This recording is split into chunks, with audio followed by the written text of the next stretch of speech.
के नेपाल के प्रधानमंत्री हैं और एक महत्वपूर्ण पद पर बैठे हुए व्यक्ति जब इस प्रकार से कहता है तो बहुत ही कष्ट होता है। अयोध्या विश्व प्रसिद्ध नगरी है, हमारे शास्त्रों में भी है और इतिहास में है। जिसको इतिहास का ज्ञान है, जिसको शास्त्र का ज्ञान है, उसे पता है कि अयोध्या क्या है। अयोध्या नाम नगरी तथा श्रीलोक विरसिता मनुना मानवेंद्रिया पुरी निर्मिता स्वयं, यह मनु की बसाई हुई नगरी है जो विश्व की पहली राजधानी थी। ऐसी नगरी को नकार देना और कहना काल्पनिक है, यह मूर्खता के अलावा और कुछ नहीं है।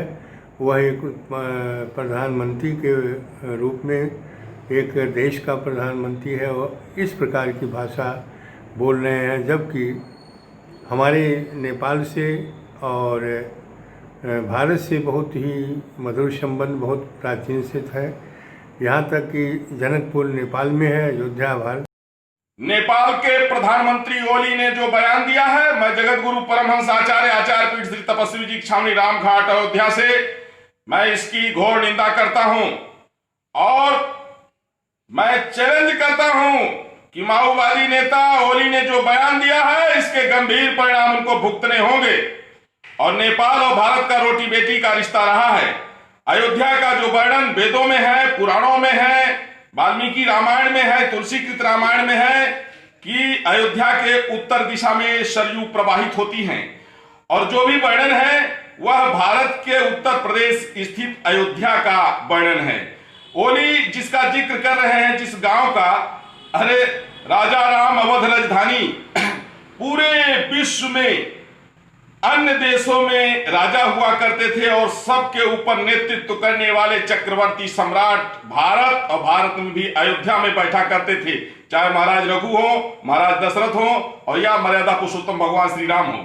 लेकिन ओली ने जो घिनौना बयान दिया है, इससे जो है पूरे देश की जो जनता है, भारतीय जनता को तो ये लग रहा है कि ये माओवादी और आतंकवाद की राह पर चल पड़ा है, चीन और पाकिस्तान के इशारे पर।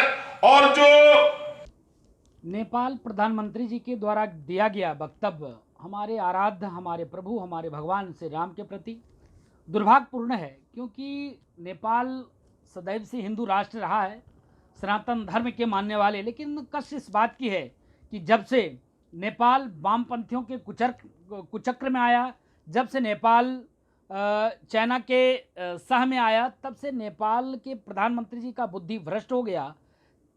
कब क्या बोलने कोई भरोसा नहीं है। इसके नाते मेरे वेद, मेरे पुराण, मेरे शास्त्र, मेरे उपनिषद में भगवान राम की जन्मस्थली अयोध्या, आप देखिए कल कल बहती हुई माँ सरजू की पावन तट पे अयोध्या बसा हुआ है, जहाँ पे महाराजा दशरथ के पुत्र भगवान से राम माने जाते हैं। वेद, पुराण, शास्त्र, उपनिषद में इसका वर्णन है। हम लोग पुरजोर विरोध करते हैं, खंडन करते हैं। नेपाल के प्रधानमंत्री माफ़ी मांगे। मैं प्रधानमंत्री जी से आग्रह करूंगा कि नेपाल के जो प्रधानमंत्री हैं उसके द्वारा दिया गया वक्तव्य ये दुर्भाग्यपूर्ण है और उससे वार्ता करें कि वो माफ़ी मांगे, नहीं तो साधु संतों में इसका एक रोष है, हिंदू जनमानस में इसका रोष है।